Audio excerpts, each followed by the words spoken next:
Herkese merhabalar, ben Huri. Huri Metek Mutfak'ta mutfağıma hoş geldiniz. Evde pratik, lezzetli tavada yalancı su böreği tarifi hazırlıyorum. Gerçeğini aratmayan muhteşem bir tarif. Ve tarifimi hiç bekletmeden sosunu hazırlayarak hemen başlıyorum. 2 adet tam yumurta.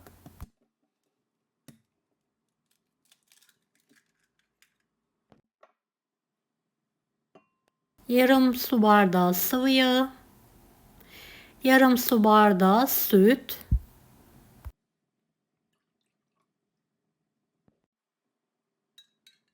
3 yemek kaşığı yoğurt.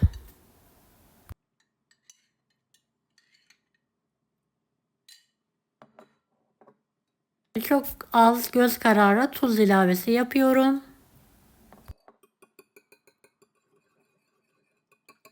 Pürüzsüz olana kadar sosumuzu karıştıralım.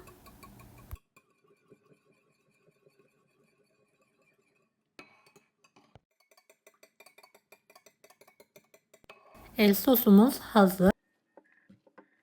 Evet, bu börek için 300 gram peynir yeterli olacaktır. Ben Çerkez peyniri kullandım. Dilerseniz normal beyaz köy peyniri de kullanabilirsiniz.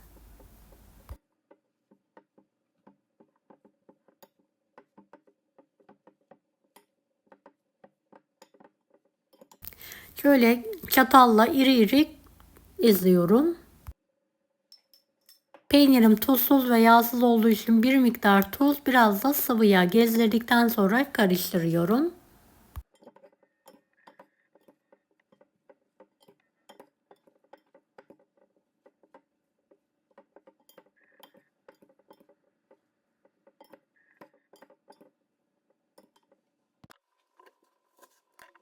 Evet, bir demet maydanozum var. Şöyle ince ince kıyıyorum.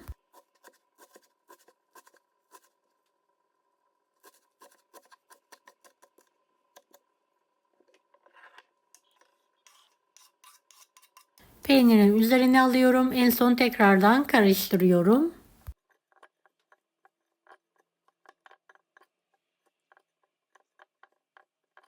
İç harcımız hazır. Yufkaları ıslamak için ılık suya biraz tuz atıyorum. Eriyene kadar karıştırıyorum. Şöyle tavamı tereyağı ile her tarafına gelecek şekilde kenarları dahi tereyağı ile yağlıyorum. Küçük küçük tereyağları tavada bırakalım.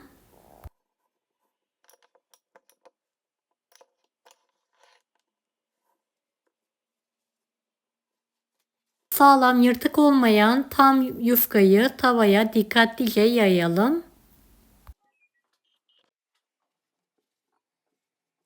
Kenarları da güzel bir şekilde oturtturalım. Soslayalım.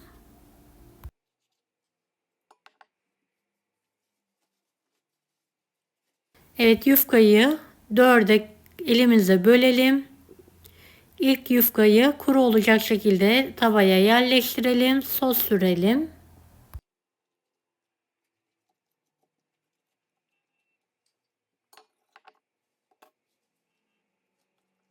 Kalan parçayı önce suya batıralım. Elimizle sıvazlayarak fazla suyunu süzdürelim. Tavaya döşemeye devam edelim.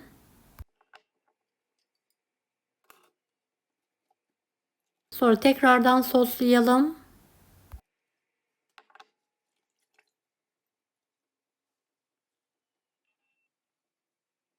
Toplamda 4 tane yufka kullanıyoruz. Yarısını altına olacak şekilde bu yöntemle döşeyelim.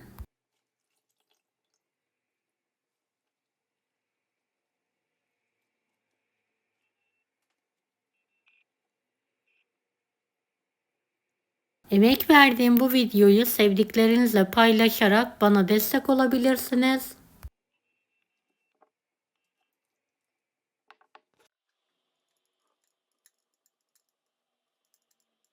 Tam ortasına gelince hazırladığım iç harcın yarısını ortaya bolca döküyorum.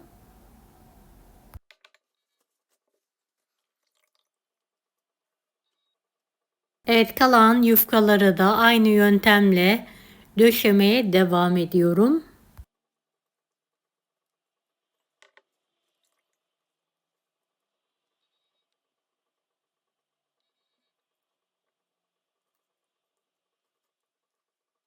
Beni hangi ülkeden veya şehirden izliyorsunuz merak ediyorum. Yoruma yazarsanız sevinirim.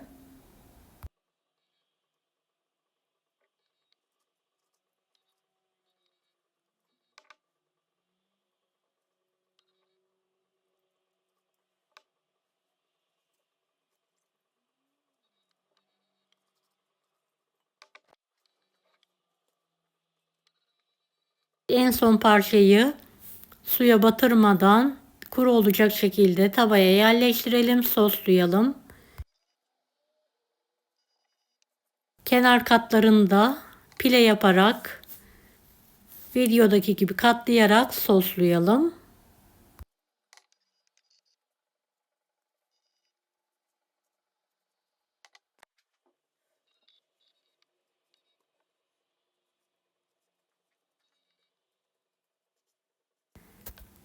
Evet, bu şekilde hazırlamaya devam edelim.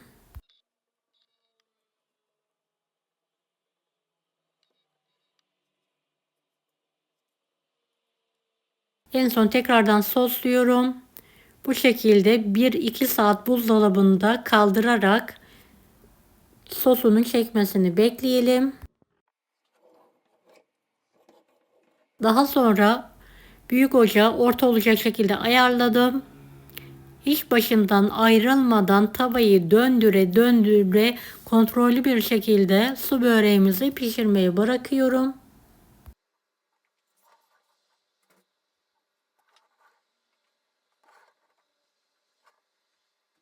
Evet, gördüğünüz gibi şöyle kenarlarında eşit miktarda pişmesi için sürekli tavamı döndürüyorum.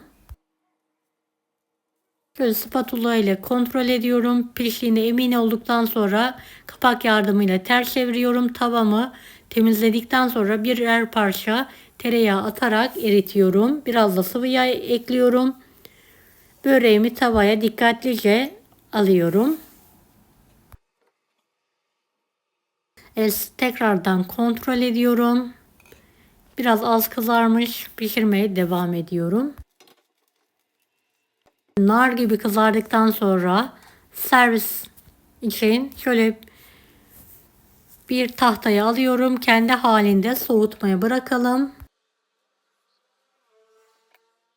Tamamen soğuduktan sonra böreğimizi dilimlere kesebiliriz. Ve şöyle minik kareler halinde kesiyorum.